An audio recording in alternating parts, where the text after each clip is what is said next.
Hi there, this is Darren from SimNation. Just wanted to catch you up on what's going on in the SNCFL and also kind of give you something around recruiting that I missed in my previous video, but I'll hold that till the end. Um, so we are now in week 10, or actually in week 11, which is roughly about November 12th. And we're starting to see really us get towards where we're getting a more clear view of what it's going to look like for the playoffs and so forth. So if the playoffs started today, you would have some mainstays that would have fallen out, like Miami. Miami's having an interesting season. Michigan's another. But you would also have some shock teams in the playoffs, like Virginia Tech, TCU, Rutgers. Those are teams that we normally wouldn't expect to see in there. Now, Maryland is back at number one. There's going to be a lot of flipping in the top four. As soon as Maryland has a bye, I expect them to drop again, especially if Georgia wins. But you have Maryland at number one, Sharks Georgia at number two, Stewart's UCLA at number three. You have Louisiana Monroe, which is Skelter at number four. I'm going to kind of change the view here for a second just because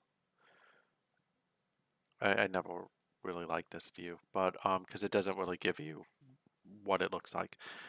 So you have Frankie's Iowa at number five. You have Frankie's Oklahoma State at number six. Stewart's Western Michigan is at number seven. My Washington State is at number eight.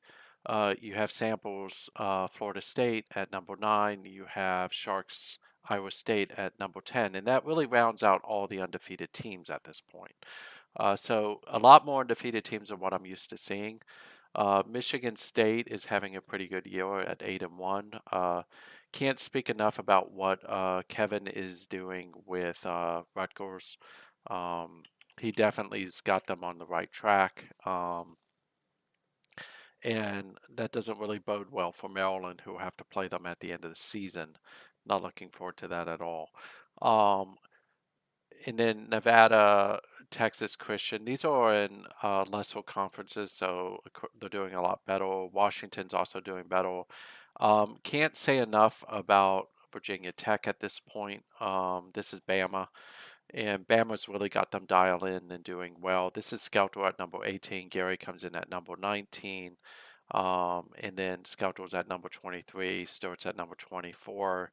I'm not sure if Notre Dame is. I don't think they are. Yeah. So all in all, a lot of human coaches are in there, but we have some shock teams that we're not used to seeing. If we look at the standings, you're starting to see some clear favorites materialize.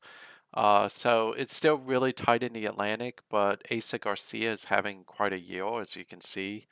It's good to see him finally healthy enough that he's doing great. Tony Hamilton's one of his favorite wide receivers, but Sample's on a pretty good path to really be able to clinch if he can beat NC State this week. It's pretty wide open in the Coastal, mostly because Virginia Tech beat Miami. Um, and great job there, Alabama. That definitely helped, but of course, then Virginia Tech quickly turned around, and I really wish they'd fix this, but we'll leave it alone. They lost to Pittsburgh, so it's one of those things where that has opened the door for Pittsburgh to make a run at the Coastal. I still think it's going to be between Virginia Tech and Miami. I don't think that Pittsburgh's going to be able to hold them off. So it'll be interesting to see. Pittsburgh, of course, plays Clemson. That's spoof, if I'm not mistaken. Um, will Clemson's had an up and down year, but my hope is that spoof can knock them off. Miami plays Syracuse, so this is Gary versus DP. Duke versus Virginia Tech. This is Stewart versus Bama. Duke can play spoiler, and that'll be an interesting one to see. As you can see, still only one 5-star, and that came out of Florida State. Florida State and Miami are dominating the recruiting scene in the Atlantic. So right now, we have a pretty good picture that Florida State may be clinching the Atlantic this week. And then the Coastal's still pretty wide open. It's too close to call. Uh, in the AAC, we only have one game left. So Navy versus Central Florida. Central Florida needs to win that to have a chance of staying alive, and they need for South Florida to lose to Connecticut. Cincinnati's had an up and down year, so definitely it's DWK's first year, I think, at Cincinnati, whereas Cable's been at UCF a little bit. But he's definitely got them turned around and starting to move in the right direction, which is good.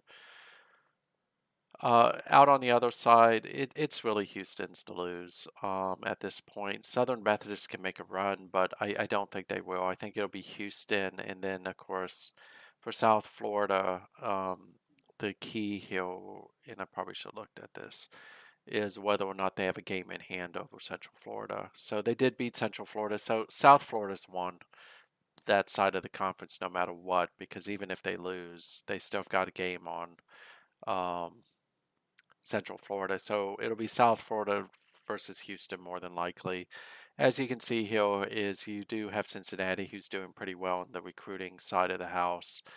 Wide receiver seems to be the best position. So it, that the race here is pretty much over. The race here is pretty much over as well. I think that Oklahoma State versus Iowa State and Texas are really the three left. One of them's going to lose this week because Oklahoma State and Iowa State play each other. So this is Shark versus Frankie, and then of course you got Fan, you got Steve, you got me, you got Starfinder, all in this conference. But these are the two heavyweights. Uh, Colorado's hoping to beat Texas. There is an outside chance Colorado could jump back in the race, but I doubt it because 1 to 3 and 4. Second of all, I think they're too far out. I don't see really Oklahoma State or Iowa State losing another game this year. Other than this week, one of them will lose. An interesting matchup is Steve versus Stewart in Oklahoma versus Michigan. You got Colorado versus Texas. Well, Colorado needs to win this one to keep moving towards bowl eligibility. Kansas versus Kent State. Fans should be able to knock off Kent State. And then BYU versus Baylor. And I like Starfinder in this one. I think he'll be able to take them. Mostly because Baylor's still kind of hurting a little bit. But the big matchup, of course, is this one with Frankie versus Shark. And then again, if you look at it, it's all Oklahoma State. I mean, Jesus. Frankie is just like killing it with recruiting this year. And Edward Yang is having a great season. So Zachary Grady. Um, it's just Frankie's definitely going to probably have the #1 class when it comes to recruiting this year. We've got some clarity within the race in the East, a little bit at least. It's really now between Maryland and Rutgers. Michigan State is still in it as well, so it's really these three are in the running. Um, Maryland, of course, still has to play Rutgers and Michigan State, or vice versa. Ohio State and Michigan are largely out of it at this point. Um, but it'll be interesting to see because Ohio State can still kind of mess up a couple things on the other side of the equation. They played Joe Dorman this week. Wisconsin still has maybe a chance, but if they lose this week, they're out. I think Iowa's largely clinched the West no matter what happens. They just need to beat Illinois. If they beat Illinois this week, it's all over. Maryland has an out of conference game against Army. They'll probably shred Army. Minnesota versus Purdue. Starfinder's just trying to get to bowl eligibility. Stewart is just trying to get his team righted and get them back in the playoff picture. And then, of course, Wisconsin is with Joe is just trying to get into the playoff picture as well. Church is one of the leading running backs, but as you can see, Maryland and Michigan really are the two leading. Although I think Wisconsin has a chance to put a big dent in this because they're finalists for quite a few 5 stars. Conference USA, this one's largely over. It's UTEP will be there, and then it's wide open on the east side where Marshall, James Madison, and Middle Tennessee can all jump in there as well. So James Madison takes Florida Atlantic this week. They definitely need to win that. Marshall gets Middle Tennessee.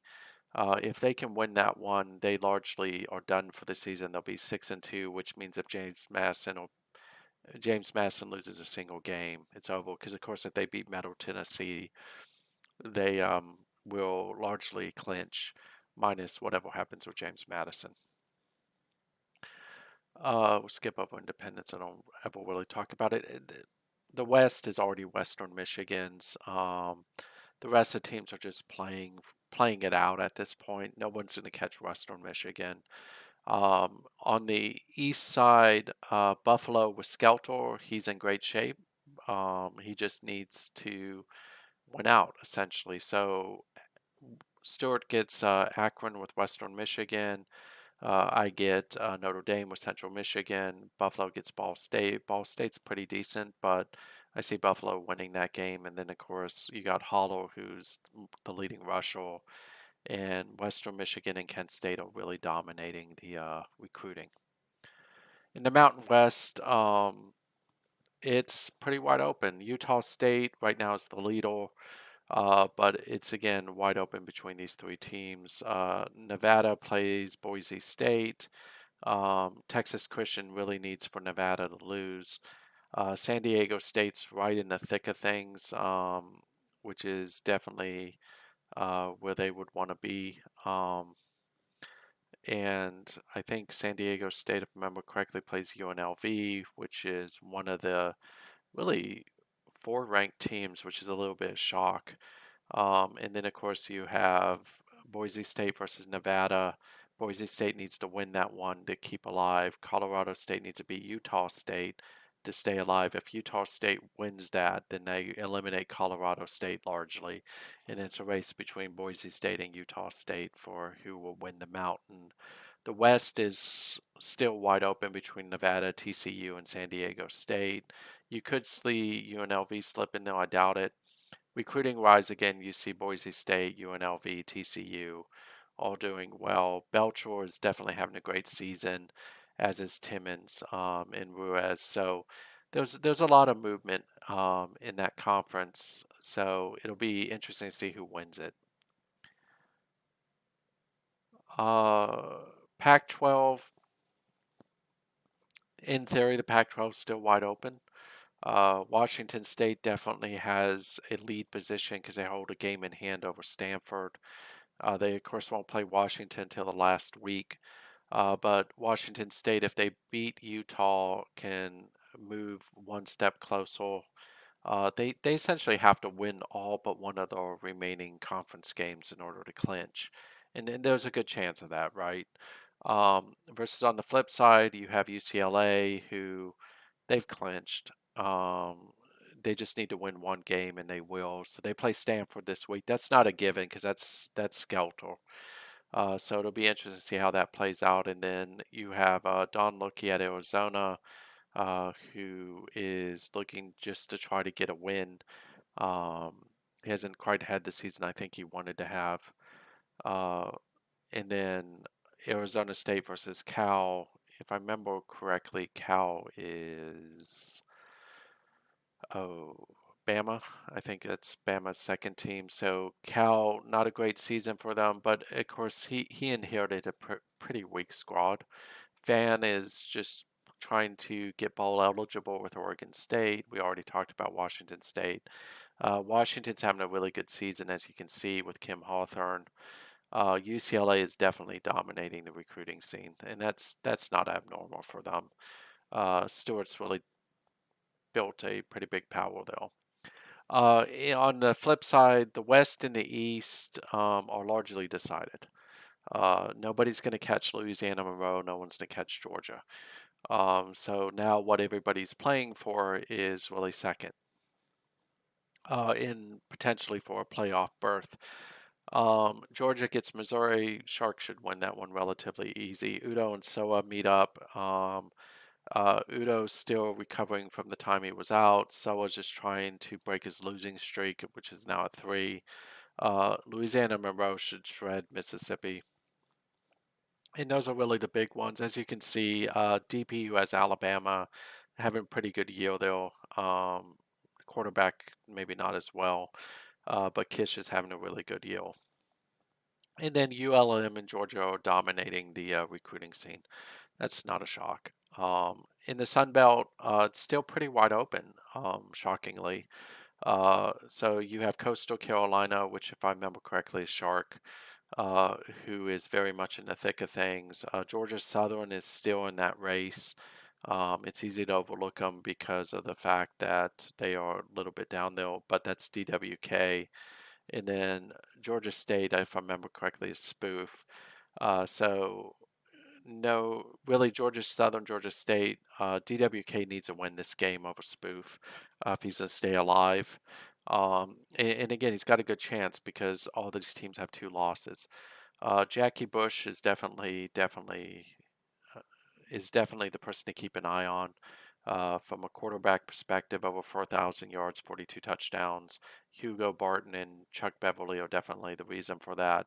And then, as you can see, I think it's Georgia State is having a good year recruiting as well. So if we look at the league leaders, or actually, let's not do that. Let's go here. If we look at who potentially may win awards, so it makes sense? Jackie Bush is having a great year.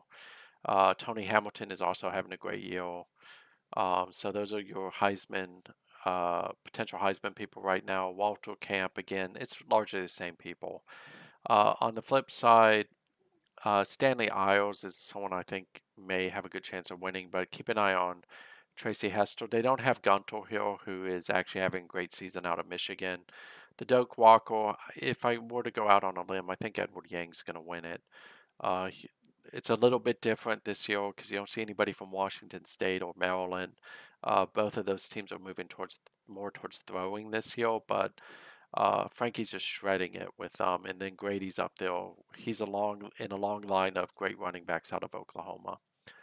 We already talked about Bush, who I think is going to pretty much consolidate every single quarterback award, minus the one for seniors, which I think will go to Kim Hawthorne, and probably rightfully so. But Belch was up there as well. Bolitnikoff, I mean, I like Hamilton. I think he's going to win it. The Mackey, which goes the best tight end, I think that's going to go to Osborne out of Boise State. The Lombardi, which goes to the best lineman, will probably go to Pomeroy. But again, Pomeroy and Harris are both really good. Outland Trophy wise, this one, I think, again, is going to go to Isles. Best linebacker, this one will be a little bit more wide open, I think. I'd like Vickery to win it, but at the same time, you can't overlook the fact that McKenzie has like 3 defensive touchdowns this year alone.